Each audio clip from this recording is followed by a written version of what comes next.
బుగ్గకేమైంది? గోడ గీసుకుంది. గోడ రైట్ లో ఉంటే లెఫ్ట్ లో ఎలా గీసుకుంటుంది? దిగేటప్పుడు గీసుకుందమ్మా.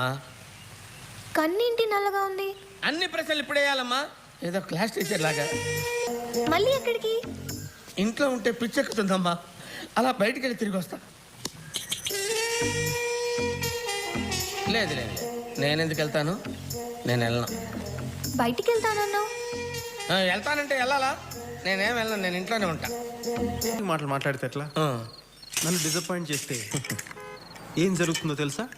మరి దాన్ని బట్టి నువ్వే ఒక నిర్ణయం తీసుకో. టాబ్లెట్స్.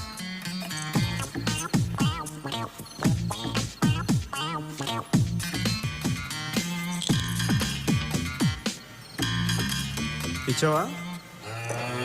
తాగిందా? ఏంట్రా బుజ్జి ప్రణవ్ కూడా అబద్ధాలు చెప్తున్నాడు. ఈ పాల మిసాలు చూస్తేనే తెలుస్తుందిరా ఆ పాలు నువ్వు తాగావని. అంటే కొంచెం లాస్ట్లో మిగిలిపోతేను. అసలు నా ఐడియా అంతా పాలు నువ్వు తాగాలన్నారా? పడుకున్న అమ్మాయిని రేపు చేస్తే మజా ఏముందిరా, పరిగెట్టి దాన్ని చేయాలి. కానీ ఇప్పుడు నువ్వు పడుకుంటావు, అది పరిగెడుతుంది, అరుస్తుంది, ఏడుస్తుంది, ప్రణవ్ హెల్ప్ మీ నా శీలాన్ని రక్షించు అంటుంది.